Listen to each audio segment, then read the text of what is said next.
The day Maya walked into Westbrook High School, nobody noticed her. And that was exactly how she wanted it. It was a cold morning in early November when her mother dropped her off at the front entrance. Maya grabbed her backpack, took a deep breath, and stepped out of the car. Her mother called out to her, telling her to have a good day and that everything would be fine. Maya just nodded and closed the door. She had heard those words before. 3 schools in 4 years. She knew the drill by now. The hallways were crowded with students rushing to their lockers, laughing with their friends, making plans for the weekend. Maya walked through them like a ghost. She kept her eyes down, her shoulders relaxed, her pace steady. She had learned a long time ago that confidence without arrogance was the best way to move through a new place. You don't want to look scared because scared attracts predators. But you also don't want to look cocky because cocky attracts challengers. The middle ground was invisibility, and Maya had mastered it. She found her locker on the 2nd floor, tucked away in a corner near the science labs. The combination worked on the 3rd try. She loaded her books inside, grabbed what she needed for her first 2 classes, and headed to homeroom without speaking to a single person. Her homeroom teacher, an older woman with gray hair and tired eyes, introduced her briefly to the class. Maya-chan, transfer student, moved here from California. That was it.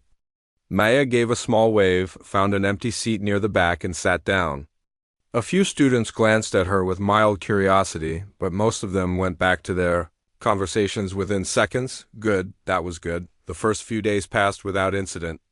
Maya went to her classes, took notes, ate lunch alone in the library, and went home. She didn't try to make friends. She didn't join any clubs. She didn't raise her hand in class even when she knew the answers. She just existed quietly, like a background character in someone else's story, but Maya wasn't a background character. She just played one really well. What nobody at Westbrook High knew was that Maya had spent the last 6 years of her life training in Brazilian Jiu-Jitsu. She had started when she was 11 years old. Shortly after her family moved to San Diego, her father had signed her up for classes because she was small for her age and he worried about her being able to protect herself. What started as a few lessons per week turned into a passion that consumed her life. By the time she was 13, she was competing in local tournaments. By 14, she was winning them. By 15, she had earned her blue belt and was training with some of the best coaches in Southern California. Now, at 17, she held a purple belt and had a collection of medals sitting in a box somewhere in her new bedroom. Still unpacked, Maya never talked about any of this. Not because she was ashamed of it, but because she had learned that talking about it only caused problems. At her last school, she had made the mistake of mentioning her training to a group of girls she thought were her friends. Within a week, the whole school knew, and suddenly everyone had something to say about it. Some guys wanted to challenge her, thinking it would be funny to wrestle with a girl. Some girls called her weird and aggressive, like knowing how to defend yourself was somehow a character flaw. A few people spread rumors that she was violent, that she had anger issues, that she was dangerous. None of it was true, but it didn't matter. The truth never matters as much as the story people want to believe. So when her family moved again, this time to the East Coast for her father's new job, Maya made a decision. She would keep her training private. She would blend in. She would be nobody special. It worked for exactly 2 weeks. The first time Maya noticed the girls was during lunch on a Tuesday. She was sitting in her usual spot in the library, reading a book about marine biology, when she heard laughter coming from the entrance. 3 girls walked in together, scanning the room like they owned it. The one in the middle was tall with perfectly styled blonde hair and expensive clothes that probably cost more than Maya's entire wardrobe. The 2 on either side looked like slightly less polished versions of the same person. They moved in formation like a pack. Maya recognized the type immediately. Every school had them. The ones who had decided that high school was their kingdom and everyone else was just living in it. The blonde girl's eyes swept across the library and landed on Maya for a brief moment. Maya didn't look away, but she didn't hold the stare either. She just went back to her book, calm and unbothered. The blonde girl whispered something to her friends, and they all laughed before heading to a table on the other side of the room. Maya turned a page and kept reading. but she made a mental note. She had seen that look before.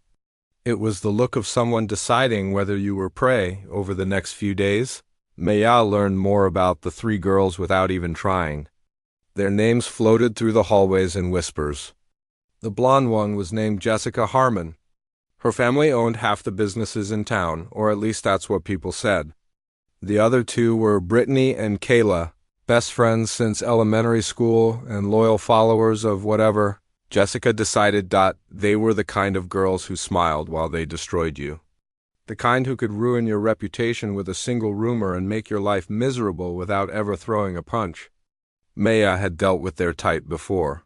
She knew how to handle them, or at least she thought she did. It started small, the way it always does. A comment here, a look there. One day, Maya was walking to her locker when she heard someone behind her say something about her jacket. Thrift store chic, followed by giggles. Maya didn't turn around. She just kept walking. The next day, she found a note stuck to her locker. It said, "Go back to where you came from," in messy handwriting. Maya pulled it off, crumpled it up, and threw it in the trash. She didn't report it. She didn't tell anyone. She just moved on, but the incidents kept happening. Her books disappeared from her desk during class. Someone tripped her in the hallway, and when she stumbled, she heard familiar laughter behind her. In gym class, a volleyball came flying at her head with more force than any casual game required. Maya caught it without flinching, tossed it back, and said nothing. Each time something happened, Maya stayed calm. She didn't react. She didn't fight back. She didn't give them what they wanted. Her instructor had taught her that the most important battle is the one you never have to fight. Discipline meant controlling your emotions, not letting others control them for you. So Maya breathed through it. She let it go. She kept her head down, but Jessica saw her silence as weakness. And weakness to someone like Jessica was an invitation. What Jessica didn't understand was that Maya's calm wasn't fear. It was patience. Maya had learned from years of training that the person who acts first usually loses. You wait, you watch. You let your opponent make mistakes. And when the moment comes when there's no other choice, you act with precision and purpose. Maya hoped that moment would never come. She really did. She had no interest in drama or conflict or proving anything to anyone. She just wanted to get through high school, graduate, and move on with her life. But as she watched Jessica's games escalate day by day, she knew that hope might not be enough. Something was coming.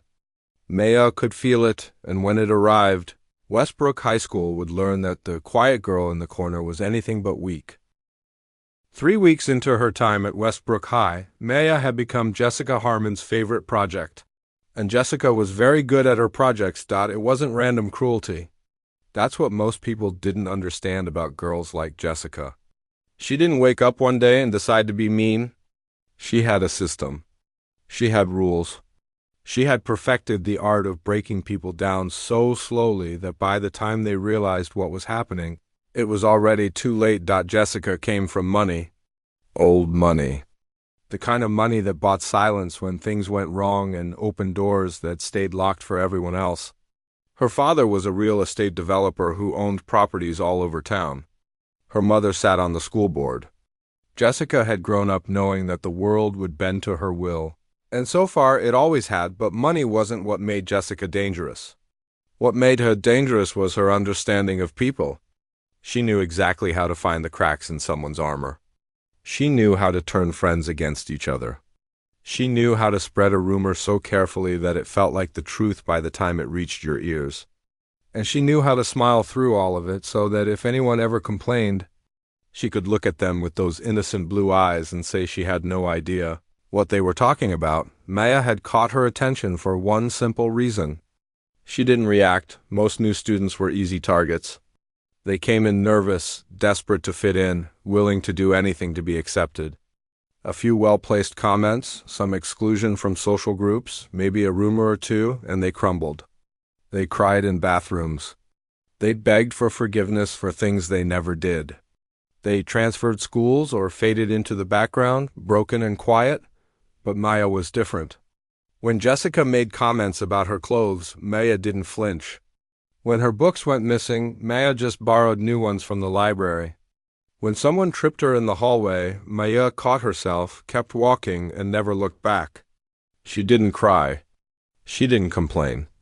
She didn't even seem angry. To Jessica, this was unacceptable. It was like throwing stones at a lake and watching them sink without making a ripple. Where was the satisfaction in that? Where was the power? So Jessica decided to try harder. The rumors started in the second week. They began small, whispered conversations in the girls' bathroom. Casual comments dropped in the middle of lunch. Did you hear about the new girl? Apparently she got expelled from her last school. I heard she was caught stealing from other students. Someone told me she has serious anger problems. Like she attacked a teacher or something. None of it was true. Not a single word. But that didn't matter. The rumors spread like fire through dry grass, and soon Maya could feel the change in how people looked at her. Before, she had been invisible. Now, she was something else. Something to be avoided. Something to be afraid of. Students who might have smiled at her in the hallway now looked away.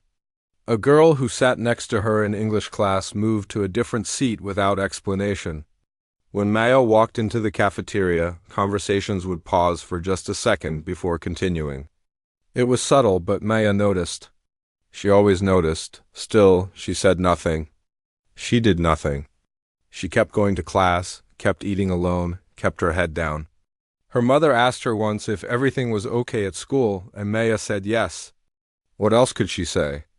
That some rich girl had decided to make her life miserable for no reason? That she was being slowly erased from the social fabric of the school by lies she couldn't fight? Her mother had enough to worry about with the move and her father's new job. Maya could handle this on her own. At least. That's what she told herself. The third week brought escalation. Jessica was getting frustrated. The rumors hadn't broken Maya. The social isolation hadn't broken her.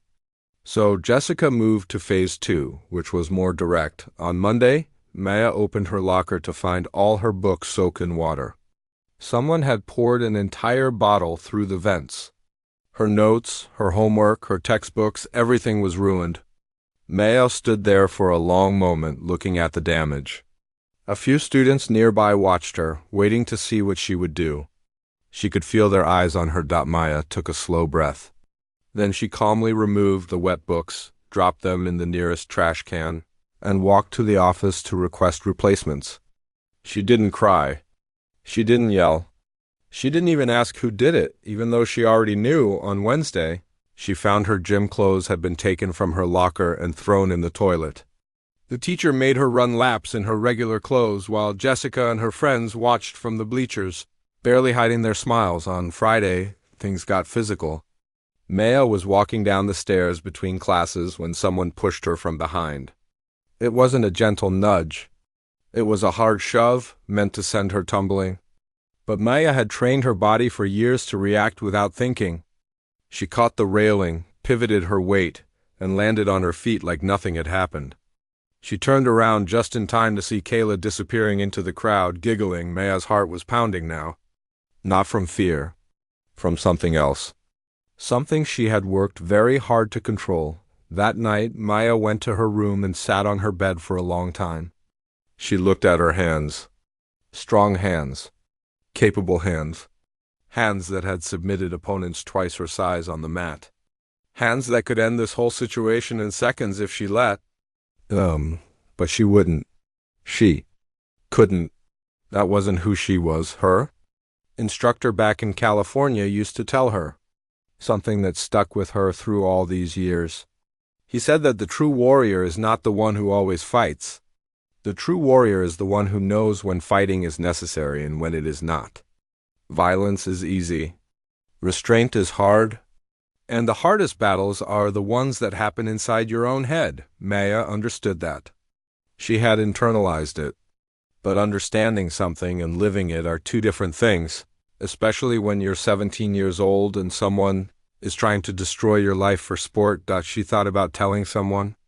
A teacher. The principal. Her parents. But what would she say? That the most popular girl in school was spreading rumors about her? That her stuff kept getting ruined by accidents that weren't accidents? That she was being pushed in hallways and targeted in gym class? She had no proof. No witnesses who would speak up. And Jessica's mother sat on the school board. Maya knew exactly how that conversation would end, so she made a decision. She would wait it out. Eventually, Jessica would get bored. Eventually, she would move on to someone else. All Maya had to do was survive until then. Keep her head down. Keep her emotions in check. Keep being invisible, but what Maya didn't know was that Jessica had no intention of getting bored. In fact, she was just getting started. The fact that Maya wouldn't break had become personal now. It was no longer about entertainment or power. It was about pride. Jessica had never failed to break someone before, and she wasn't about to let some nobody from California be the first. Something was building at Westbrook High, a pressure that couldn't be contained forever. Maya could feel it every time she walked through those doors, every time she caught Jessica's eyes across the hallway, every time she heard whispers stop as she approached. The storm was coming. And when it finally hit, nothing at that school would ever be the same again. Maya just didn't know it yet. But she would. Very soon, she would. It happened on a Thursday. Maya would remember that detail for the rest of her life. A regular Thursday in late November, the day before Thanksgiving break, when everything changed. The cafeteria was packed that afternoon. Everyone was in a good mood because of the long weekend ahead. Students were louder than usual, laughing and making plans, talking about family dinners and football games and sleeping in. Maya sat alone at a small table near the back, eating a sandwich she had brought from home and reading a book about ocean currents. She wasn't paying attention to anything around her. She had learned to tune out the noise, to create a bubble of peace wherever she went. She didn't see Jessica coming. The first sign of trouble was a shadow falling across her table. Maya looked up and found Jessica standing there with Brittany and Kayla on either side. They were smiling. Not friendly smiles. The kind of smiles that warned you something bad was about to happen. The cafeteria didn't go quiet right away. But people nearby started to notice. Conversations slowed down. Heads turned. Someone pulled out their phone, sensing that something worth recording was about to take place. Jessica looked down at Maya with an expression of fake sweetness. She tilted her head to the side like she was studying a bug under a microscope. "Hey there," Jessica said, her voice loud enough for the nearby tables to hear. "Enjoying your little lunch all by yourself? Must be lonely being such a freak?" Maya closed her book slowly. She didn't respond. She just looked at Jessica with calm, steady eyes. The same way she looked at opponents before a match, relaxed, patient, waiting. This seemed to irritate Jessica. She was used to getting reactions, fear, anger, tears, something, but Maya just sat there like she was waiting for a bus. "What's wrong?" Jessica continued, louder now. More people were watching. "Can't talk? Or are you just too weird to know how?" Brittany and Kayla laughed on cue, like they had rehearsed it. Maya still said nothing. She started to gather her things, planning to simply leave. She didn't want this. She didn't need this. There was nothing to gain from engaging with someone like Jessica, but Jessica wasn't done. As Maya reached for her lunch bag, Jessica grabbed the tray from the table next to them. It belonged to a freshman boy who had been too scared to say anything. The tray was full. Spaghetti with red sauce, a carton of milk, a brownie. Jessica picked it up and dumped the entire thing onto Maya's lap. The cafeteria gasped. Then it went completely silent. Red sauce splattered across Maya's white sweater, soaking through to her jeans. Noodles slid down her legs onto the floor. Milk dripped from the table onto her shoes. The brownie landed in her lap like a final insult. For a moment, nobody moved. Nobody breathed. All eyes were on Maya, waiting to see what she would do. This was the moment Jessica had been working toward for weeks. The moment when the quiet girl would finally crack. Would she cry? Would she scream? Would she run away in humiliation? Maya did none of those things. She stood up slowly. Sauce dripped from her clothes onto the floor. She looked down at herself, then back up at Jessica. Her face showed nothing. No anger. No fear. No embarrassment. Just calm. Perfect, unsettling calm. "You should walk away now," Maya said. Her voice was quiet but clear. Everyone nearby heard it. Jessica laughed. It was a sharp, mocking sound. "Or what? What are you going to do about it, freak?" She stepped closer to Maya, getting in her face. They were inches apart now. Jessica was taller, but somehow Maya didn't seem smaller. There was something in the way she stood, the way she held herself, that made her seem like an immovable object. "I'm serious," Maya said, still calm. "Walk away. This doesn't have to go any further." But Jessica was too far gone now. She had an audience. She had a reputation to protect. She couldn't back down in front of the whole school.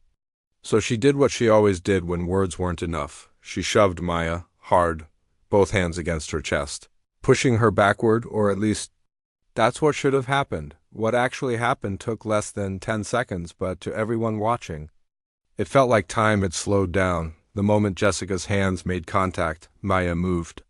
It wasn't aggressive. It wasn't wild. It was smooth and precise, like water flowing around a rock. She redirected Jessica's push to the side, stepped in close, and swept her legs out from under her. Jessica went down to the floor, landing on her back with a thud that knocked the wind out of her. Before Jessica could even process what had happened, Maya was on top of her. Not hitting her. Not hurting her. Just controlling her. She had one of Jessica's arms trapped between her legs and was applying gentle pressure to the elbow. It was a classic armbar, the kind Maya had practiced thousands of times. She could have hyperextended the joint easily. She could have caused real damage. But she didn't. She just held Jessica there, completely immobilized, completely helpless. The cafeteria was frozen. Nobody could believe what they were seeing. Jessica Harmon, the queen of Westbrook High, was on the ground being held down by the quiet girl nobody had noticed. Jessica struggled for a moment, trying to break free, but it was useless. Maya's technique was perfect. Every movement Jessica made only tightened the hold. After a few seconds, Jessica stopped struggling. Her face was red, not from pain, but from humiliation. She was being controlled in front of everyone, and there was absolutely nothing she could do about it. "I told you to walk away," Maya said quietly. Only Jessica could hear her now. "I didn't want this." "You did. Remember that." Then Maya released her. She stood up, stepped back, and offered no further comment. She didn't gloat. She didn't celebrate. She just stood there, covered in spaghetti sauce, looking like she had done nothing more interesting than open a door. Jessica scrambled to her feet, her face twisted with shock and rage. Brittany and Kayla rushed to her side, but they didn't know what to do. Nobody knew what to do. This wasn't in the script. This wasn't how things were supposed to go. For a long moment, Jessica just stared at Maya. Her mouth opened and closed like she wanted to say something, but no words came out. The power dynamic had shifted so completely that she didn't even know how to respond. Finally, Jessica turned and walked out of the cafeteria. Brittany and Kayla followed, throwing confused glances back at Maya. Nobody laughed at them. Nobody said anything at all. Maya stood alone in the middle of the silent cafeteria. Hundreds of eyes were on her. Some people looked shocked. Some looked impressed. A few were already checking their phones, reviewing the videos they had captured. Maya didn't care about any of that. She just picked up her book, wiped some sauce off the cover with a napkin, and walked toward the exit. As she passed through the doors, the cafeteria finally erupted behind her. Noise and chaos and excitement, everyone talking over each other about what they had just witnessed. Maya didn't look back. She went straight to the bathroom, cleaned herself up as best she could, and called her mother for a ride home. Her hands were shaking slightly. Not from fear, from adrenaline, from the knowledge that everything was about to change. She had spent weeks trying to be invisible, trying to avoid exactly this kind of situation. And now, in less than 10 seconds, she had become the most talked about person at Westbrook High. There would be consequences. Mia knew that. But as she stood in that bathroom, looking at her reflection in the mirror, she didn't feel regret, she felt relief. She had done what she had to do. Nothing more, nothing less. And whatever came next, she would face it the same way she faced everything else, one breath at a time. By the time Maya got home that Thursday afternoon, the video had already been viewed 50,000 times. By dinner, it was at 200,000. By the time she went to bed, it had crossed 500,000 and was still climbing. Maya didn't watch it. She didn't need to. She had lived it. Her mother had asked questions during the car ride home. Why was she covered in food? Why did she need to leave early? What happened? Maya gave her the short version. Some girls had been bothering her. Things got out of hand. She handled it.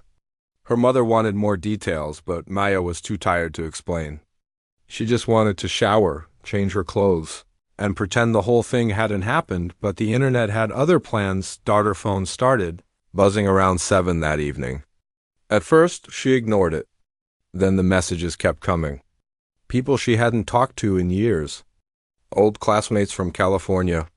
Distant relatives. Even her jiu-jitsu coach back in San Diego. Everyone had seen the video. Everyone had something to say. Maya finally gave in and looked at her phone. She had over 300 notifications. Friend requests from strangers. Comments on posts she hadn't made. Tags and videos she hadn't uploaded. Someone had even created a fan page for her, calling her the cafeteria queen. It was surreal. 24 hours ago, she had been nobody. Now, apparently, she was famous. She scrolled through some of the comments. Most of them were supportive. People calling her a hero. People saying Jessica got what she deserved. People sharing their own stories of being bullied and wishing they had done what Maya did.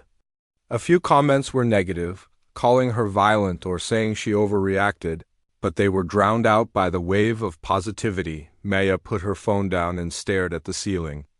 She didn't feel like a hero. She just felt tired. The next day was Friday, the start of Thanksgiving break. Maya spent most of it at home, avoiding her phone and trying to read. But her mind kept wandering back to what had happened. She replayed the moment over and over. Jessica's hands on her chest. The instinct taking over. The feel of the floor beneath them as she executed the takedown. The look on Jessica's face when she realized she was trapped. Maya hadn't wanted any of it. But she couldn't deny that some small part of her had felt satisfaction in that moment. And that bothered her. Her training had always emphasized humility, respect for your opponent. The goal was never to humiliate someone, only to protect yourself. Had she crossed the line? Had she gone too far? She thought about it for a long time. And eventually she came to a conclusion. She had given Jessica every chance to walk away. She had warned her. She had shown restraint for weeks while Jessica made her life miserable. When the moment came, she had used the minimum force necessary to end the confrontation. She hadn't hit Jessica. She hadn't injured her. She had simply stopped her. That was self-defense. That was what she had trained for. And she refused to feel guilty about it. Monday came faster than Maya expected. Thanksgiving break was over, and she had to go back to school. She stood at the front entrance for a long moment, taking deep breaths, preparing herself for whatever was waiting inside. What she found surprised her. The moment she walked through the doors, people noticed her. But it wasn't like before. Before, the attention had been hostile. Whispers and glares and mocking laughter. Now it was different. People looked at her with something like respect. A few students nodded at her as she passed. One girl she had never spoken to gave her a thumbs up. A sophomore boy stopped her in the hallway just to say that video was awesome. Maya didn't know how to respond. She just nodded and kept walking, trying to find her way back to invisibility. But invisibility wasn't an option anymore. The real test came during second period. When she was called to the principal's office, Maya's stomach tightened as she walked down the administrative hallway. She had been expecting this. The video had made everything public, and schools had rules about physical confrontations. Even if she was defending herself, there could still be consequences. She stepped into the principal's office and found 3 people waiting for her. Principal Hendricks sat behind her desk looking serious but not angry. Next to her were two people Maya had never seen before. A man in an expensive suit and a woman with perfect makeup and cold eyes. From the way they carried themselves, Maya knew exactly who they were. Jessica's parents. The next hour was one of the most uncomfortable of Maya's life. Jessica's father did most of the talking. He demanded that Maya be expelled. He called her dangerous and unstable. He said his daughter had been assaulted and traumatized. He threatened legal action, lawsuits, everything he could think of. His wife nodded along, occasionally adding comments about how their family shouldn't have to deal with this kind of violence. Maya sat quietly through all of it. She didn't argue. She didn't defend herself. She just waited. When Jessica's parents finally finished, Principal Hendricks spoke. Her voice was calm and measured. She explained that she had spent the entire holiday weekend investigating the incident. She had reviewed security footage from multiple cameras. She had interviewed witnesses. She had spoken to teachers and staff members. And she had received statements from over a dozen students. What she found told a very different story than the one Jessica's parents were presenting. The principal pulled out a folder and began listing incidents. The vandalized locker, the water-soaked books, the stolen gym clothes, the physical shove on the staircase, the coordinated rumor campaign, all of it documented through witness statements and security footage. Jessica's parents went pale. Principal Hendricks continued. She said that based on her investigation, Maya had been the victim of sustained harassment for nearly a month. The incident in the cafeteria began when Jessica dumped food on Maya and then initiated physical contact by shoving her. Maya's response was proportional and controlled. She did not strike Jessica. She did not injure her. She simply restrained her until the threat was neutralized. In the principal's view, this was a clear case of self-defense. The room was silent. Jessica's father looked like he wanted to argue, but he had nothing left to say. His daughter's campaign of cruelty had been exposed, documented, and laid out in a neat folder on the principal's desk. The meeting ended with a decision. Jessica would receive a 2-week suspension and would be required to attend counseling sessions when she returned. Brittany and Kayla would receive 1-week suspensions for their participation in the harassment. Maya would receive a formal warning about physical confrontations, but would face no punishment. As Maya walked out of that office, she felt something shift inside her. For weeks, she had felt powerless. She had endured the harassment because she thought nobody would believe her. She thought the system would protect Jessica and punish her instead. But that wasn't what happened. The truth had come out. And for once, the truth had mattered. The rest of that day felt different. Students kept approaching Maya in the hallways, not to gawk at her or ask about the video. They wanted to tell her their own stories. A girl named Priya said Jessica had tormented her all of freshman year. A boy named David said he had been afraid to come to school because of Brittany's constant mocking. A quiet kid named Wei said Maya was the first person who had ever stood up to the group that made his life miserable. Maya listened to all of them. She didn't say much. She didn't need to. Just being there, just hearing them, seemed to be enough. Something had changed at Westbrook High. The power structure that had stood unchallenged for years had cracked. And through that crack, light was starting to come in. Maya didn't know what would happen next. She didn't know if things would get better or worse. But for the first time since she arrived at this school, she felt like she wasn't alone, and that feeling, more than anything else, made the whole nightmare worth it. The weeks after the cafeteria incident were strange for Maya. She had spent so long trying to be invisible, and now she was the opposite. People knew her name.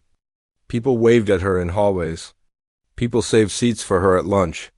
It was like waking up in someone else's life. At first, Maya didn't know how to handle it. She wasn't used to attention. She wasn't used to people wanting to talk to her, to sit with her, to be her friend. Part of her wondered if it was real or if people were just fascinated by the girl from the video. Would they still care about her in a month, in a year? Or would she become old news, forgotten as quickly as she had become famous? But as the days turned into weeks, Maya realized something. The people who kept showing up weren't there because of the video. They were there because of what the video represented. They were the kids who had been pushed around, talked about, made to feel small. They saw Maya as proof that you didn't have to just take it, that standing up for yourself was possible, that the bullies didn't always win. Maya didn't feel comfortable being anyone's hero.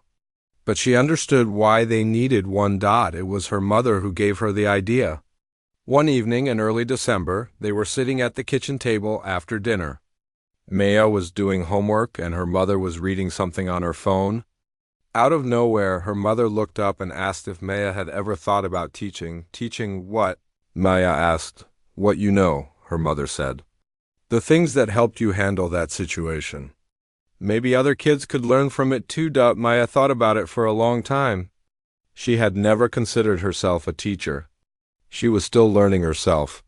But the more she thought about it, the more the idea made sense. She had spent years training not to hurt people, but to protect herself, to stay calm under pressure, to turn fear into focus. Those weren't just fighting skills. They were life skills. And maybe, just maybe, she could share them with others. The next week, Maya went to Principal Hendricks with a proposal. She wanted to start an after-school club focused on self-defense and personal safety. Not just the physical stuff, but the mental side too. How to recognize dangerous situations. How to stay calm when someone is trying to provoke you. How to protect yourself without becoming the aggressor. The principal listened carefully, asked a few questions, and then smiled. She said she thought it was a wonderful idea and that she would help Maya make it happen. The club launched in January. Maya called it Ground Control, a name that came from her jiu-jitsu background. On the first day, she expected maybe 5 or 6 people to show up. She reserved a small room in the gym, set out some mats she had borrowed from the wrestling team, and waited. 23 students walked through that door. Maya couldn't believe it. There were freshmen and seniors, boys and girls, athletes and artists, kids she had never seen before and kids she recognized from the hallways. They all came for different reasons, but they all came. And they all wanted to learn. The first few sessions were rough. Maya had never taught anyone before, and she made mistakes. She talked too fast sometimes. She assumed people knew things they didn't. She had to learn how to break down movements into simple steps, how to explain concepts without using jargon, how to be patient when someone struggled. But she figured it out. Week by week, she got better. And so did her students. The club became more than just self-defense. It became a community. Students who had never talked to each other before became friends. Kids who had felt alone realized they weren't. Maya watched quiet freshmen gain confidence. She watched anxious seniors learn to breathe through their fear. She watched people discover strength. They didn't know they had. It was the most meaningful thing she had ever done. Jessica came back to school after her 2-week suspension. Maya had wondered how that would go. Would Jessica try to get revenge? Would she pretend nothing had happened? Would she transfer to a different school to escape the embarrassment? None of those things happened.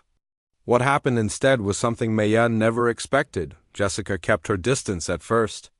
She walked through the hallways with her head down, avoiding eye contact with everyone. Brittany and Kayla still followed her around, but the energy was different. They were quieter now, less confident. The throne they had sat on for years had crumbled, and they didn't know how to rebuild it. Maya didn't go out of her way to interact with Jessica. She had no interest in revenge or gloating. As far as she was concerned, it was over.